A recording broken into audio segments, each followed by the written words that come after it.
So welcome from my side. It's an absolute pleasure to welcome all of you to our webinar on leveraging collective action and business integrity tools from theory to practice. I think it's fair to probably say good morning, good afternoon, and good evening. We have a very international group together, so that probably was probably correct for all of you, or for some of you, wherever you are in the world. We're really looking forward to this opportunity to share and learn more about some of the business integrity tools that are being implemented by our partners in the anti-corruption collective action space. Just to give a bit of background, this is in many ways a follow-on from the Basel Institute's private sector collective action anti-corruption conference that we hosted in June 2024, where we had around 200 practitioners who are working in the business integrity space come together and share their experience.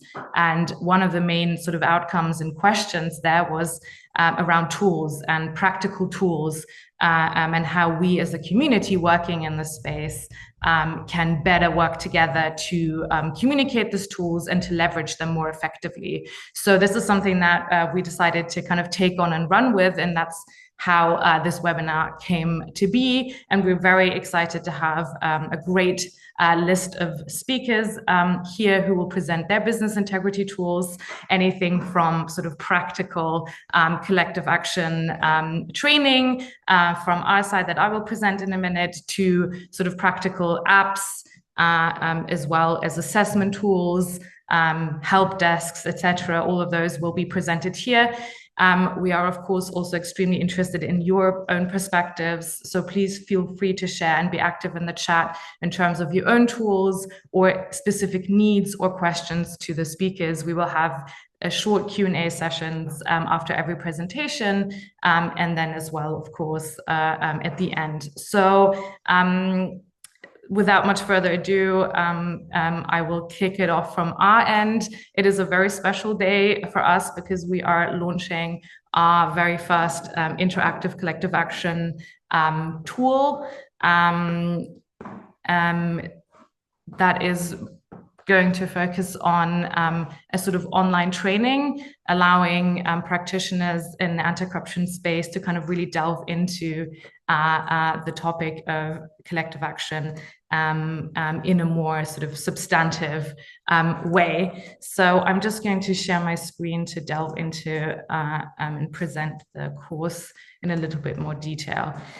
So it says on the corner, they're coming soon. It is actually coming today. And so we will be sharing the link. And so all of you, please feel free to jump on as soon as we're done with the webinar and sign up and link in. We're very much looking forward to your feedback.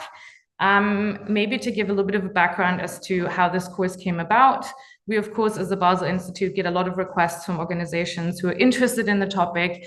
And there's a lot of sort of very similar discussions we have in order to kind of get people up to speed what we mean with the sort of business integrity and the different approaches. So the aim really here is in this course to provide an interactive platform for people to kind of get their first sort of intro to collective action through that, and then not as an end to the conversation, but much more a sort of a start to that conversation that then can be followed up with all of the collective action practitioners and partner organizations as well.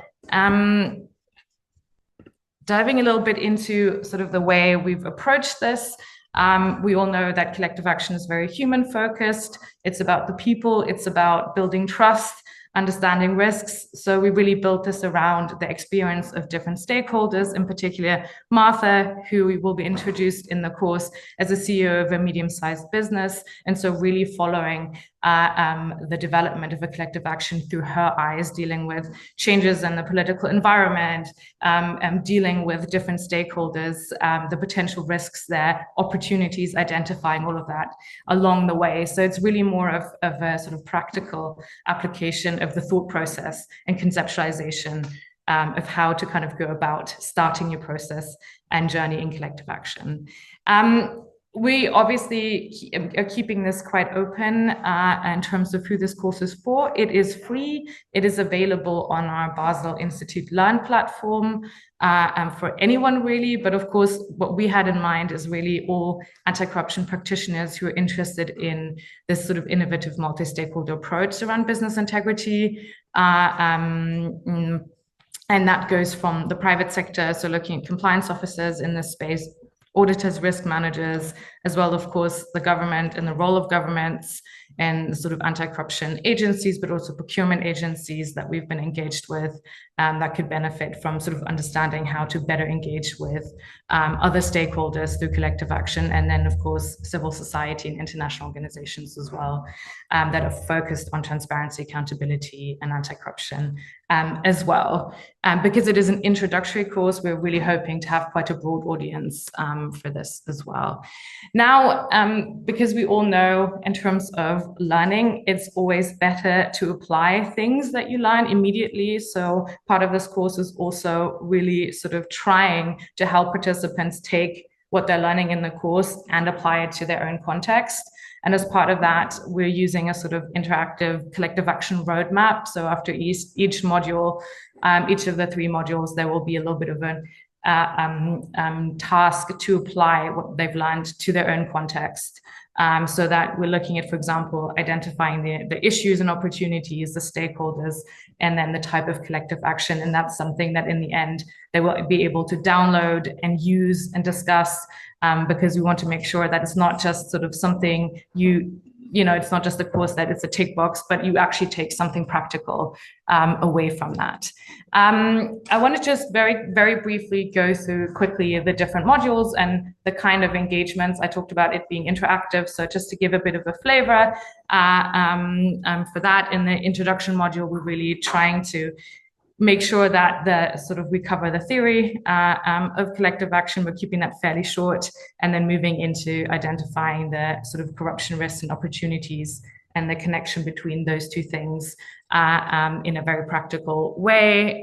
For example, for the theory, we look at different types of multi-stakeholder initiatives, and then review a little bit, considering the sort of common denominators of collective action, whether we would consider them a collective action or not, and why not, and what the difference between that is, because we do see that as sometimes a little bit confusing for some of the practitioners.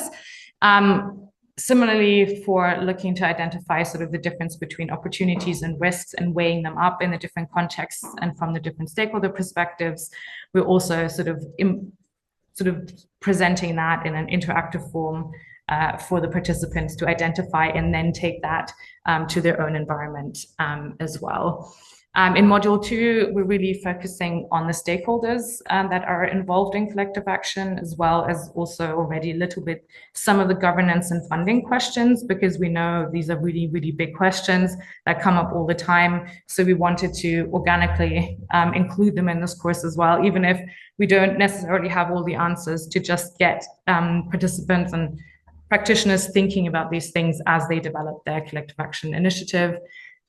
So that's anything from doing a quick due diligence search that's embedded in the course on some of the potential partners and identifying red and green and orange flags to see who could be a good fit to work with and who maybe you should stay away from. And that's sort of embedded in there as well. I already mentioned the funding. I'm also looking at different funding options and pros and cons, and what is to consider looking sort of from a sustainability perspective for initiatives as well. This is more sort of prompting them to think about these things as they're developing their collective action process or ideas or concept notes there as well. For module 3, that's really focusing specifically on the important role of civil society and government in collective action, and rounding it off also a little bit on the governance side and different roles and what's needed to run a collective action. So, for example, for a civil society, we're looking at the different roles of pros and cons of initiating, of participating, of facilitating, of monitoring through different approaches and prompts throughout, so that if there's any civil society representatives going in there, they understand what their different roles could be and what that would mean in terms of implementation for them as well. And then, finally, for the government, also highlighting them as a very important stakeholder that maybe isn't as involved in many of the initiatives yet, to kind of help participants identify the different roles and find different approaches that governments can support, collaborate, or demonstrate sort of commitment to multi-stakeholder engagements, and then again apply that to their environment.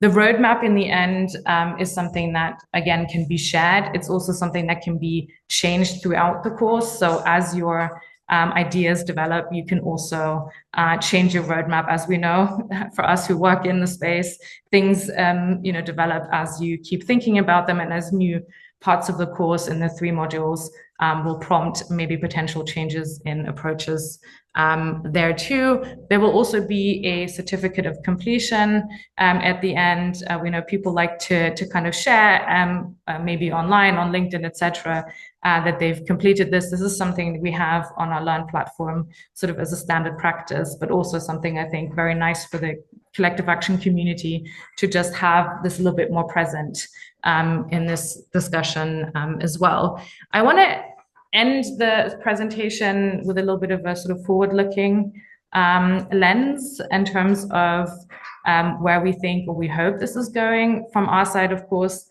it is available currently in English. It will be translated into Spanish and French in the next coming months. But of course, there's opportunity to have this translated into more languages if there is interest or need. We also already have some discussions about integrating this into other existing courses and trainings, etc. So if any partners are interested or any stakeholders are interested, please feel free to reach out if you would like to use the course and embed it in some way. And then, of course, looking forward, this is just the introduction to collective action. Of course, there's many different topics that we could dive into, and we'd be very happy to collaborate maybe with some partners to kind of build on that, and also make sure that we are empowering, outside of just our interactions on a daily basis with stakeholders, others to be able to kind of connect into the space that are not included in the discussion yet. So we're really looking forward to everyone's feedback. Feel free to reach out if you have any other questions as well. And yes, we hope we'll receive many roadmaps that have been developed and new prompts and new ideas as a result of this. So really looking forward to everyone's feedback and hopefully participation in the course and continued discussion on that.